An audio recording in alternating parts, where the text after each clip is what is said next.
It's Monday morning and I'm back from the gym. Elliptical today.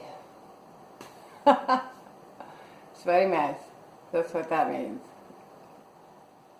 Only 35 minutes. Level 7. I didn't feel like getting out of bed this morning. I was stuck like halfway between a dream and being awake. I knew I was awake, but I was trying to like analyze something in the dream that I thought was like real life, but it was the dream. It was weird. Anyway, too much information. But yeah, so I got my butt down there and 35 minutes, level 7. That was good. Had some decent music today, even if I didn't start out feeling like it. I did step up, so that's good. So weigh-in day, 3.5 pounds this week. That's better than it's been in a long time, so I am happy.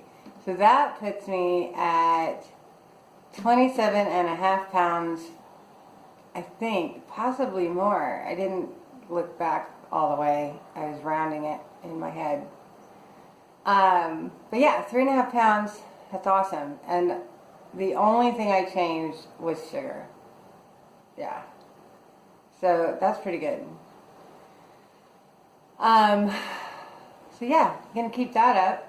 It's harder on the weekends, of course, because I have more time to think about what options I have. I think that's true. But yeah, at work I think I've gotten a little better. There's a specific drawer that someone has that is the candy supply. And as long as I just stay away from there, it's really not that hard. So, so yeah. That's it. I don't got anything going on today other than just regular stuff. So, small plates, green juice, show up.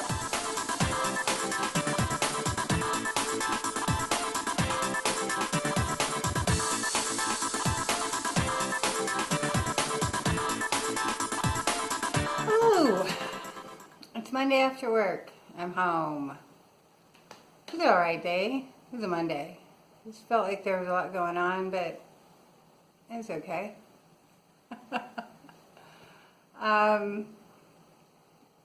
Breakfast was egg whites, spinach, one single chicken sausage with tamari and black pepper and some green juice.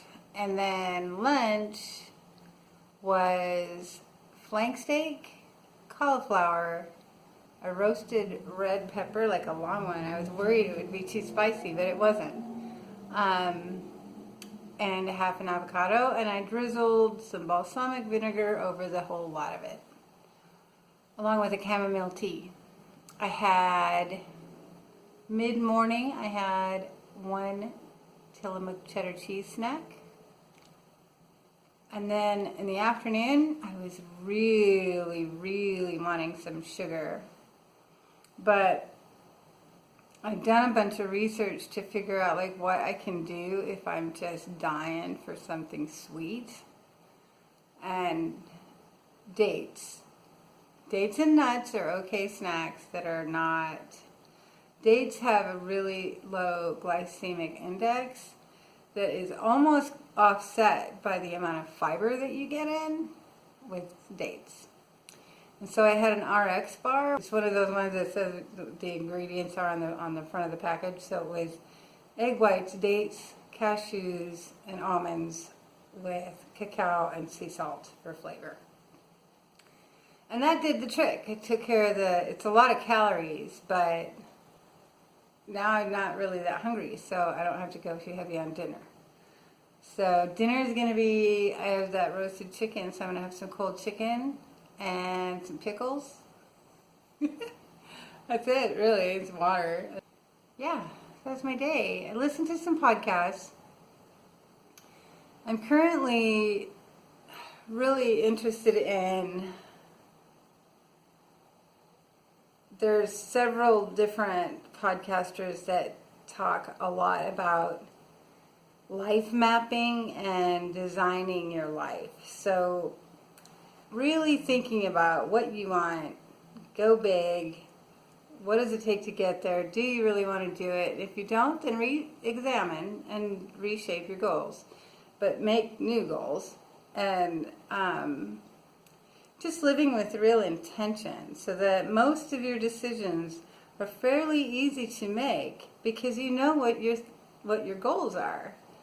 Because that's one of the things that I've always struggled with. I am so indecisive. I can flip-flop all day long. And even where do you want to eat? What do you want to eat? What do I order at a restaurant? I'm always like, oh, you order. I'm not ready yet. And I'm the worst. But I have noticed since, I cut down on carbs. I cut out bread. Now I've cut out sugar. Well, that cuts down on my options for my decisions quite a lot. And I have a goal. And it really does make it easier for me to decide on what I want to eat. And that's a small thing, but it's just an example. And so as you go through your day, if you have larger goals, like for me, do I want that candy that I'm walking right past right now? No, I don't, because I'm not eating sugar. I have a goal. And do I want to take an elevator or the stairs? Oh, I'm going to take the stairs because I have a goal. And so that's really what it comes down to for me. These folks really talk a lot about living with intention and designing your life, which is great. But for me, it just makes things easier to manage through the day because all my decisions are pretty straightforward. And then ultimately, if I can just stick to them as I go through the day without really thinking too much about them, I'll make it to my goals a little easier because it'll feel easier because I didn't really think along the way. I just did it on autopilot. Well, would this make sense for my goal? Yes? No? Okay. There's my decision. And so yeah, I listened to a few about that kind of life planning stuff today, and a couple of them are just very impassioned about that kind of concept. And it also fits in line with the concept of manifestation, which, again, manifestation in my mind means making yourself open, aware, and believing that you can do a thing. And then actually doing the work to get there. It's not that you conjure, it's that you believe you can, and then you do. And so it's just all sort of in line with all of that. I did listen to this one podcast before I listened to the life planning stuff, and it was about the profound damage that society places on pretty much everybody in our traditional storytelling. Isn't that something you don't think about?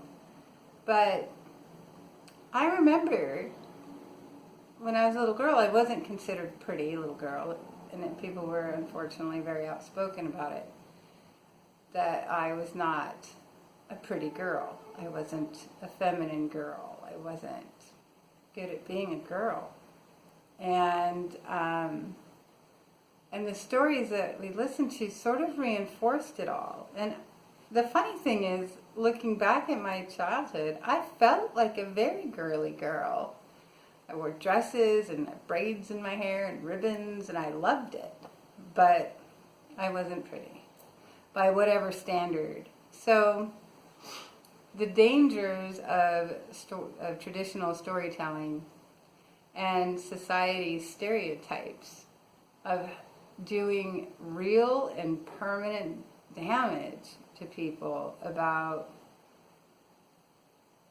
how they value themselves because of something that you just told them a story, read them a book or whatever. Anyway, so yeah, just really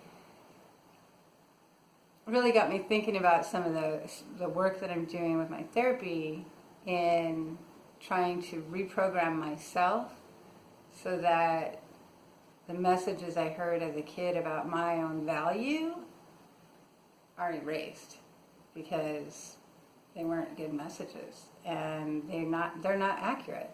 And so, yeah, that was an interesting, a very profound one. But there is absolutely no way that I could intend to paraphrase that particular podcast here. It was so much, and it was so profound. But yeah, that's the truth, is that we all have these messages that were given to us, and they might tell us what's good about ourselves, but they also might tell us what's not. And at some point, we would hope that we could realize that they were just stories, and we would do the work to rebuild our own concept of personal value for ourselves and for the people around us. So, yeah. So that's that. Speaking of mental health and therapy, I do still continue to do every night and every morning I do my meditations. So I have Meditations for Meditation class, which is technically it's based on one of the 4 primary types of Buddhism. And then, so that gets me like totally mellow. It's not a meditation that would put me to sleep normally, but that gets me totally mellow and really with an open mind. And then I listen to the recording of my therapy that's meant to be like a reprogramming, because I can believe that I could be very receptive at that moment. And so I do continue to do that. So far, the last few days has been much less of an emotional roller coaster than last week. Last week, that was crazy. But that's not to say that I'm not still sort of processing, because I definitely am. And my brain is going in some completely different directions than it's ever gone in, as far as like which memories from my childhood have what meaning. Which, I mean, that was the intent, is that it's supposed to get into your subconscious and look for causes of specific behaviors and beliefs. And it's definitely doing that. And then with that, how do you then, doing the work to release those beliefs and rewrite those beliefs into an adult way of processing. And so, see, every few days there's like a new topic that gets on the list. Like, oh yeah, and this, and then this, and then that. But at least this week I haven't had any, like, I haven't woke up super angry. I haven't woke up super melancholy. I have still been working on embracing my little girl self, and like really working through like how would I talk to her if she were here in this room with me. And that exercise, it's emotional, but I think it's really doing some good work. So anyway, so there's the update on the mental health. Weigh-in day, as we know, was awesome. Super excited for 3.5 pounds. So I went back and did the math on where I started, and I'm at exactly 28 pounds gone for the entire endeavor. And that's awesome. I'm feeling really good about that. I know it's been a long time. I started on March 26th. It's been a long time, but I don't care.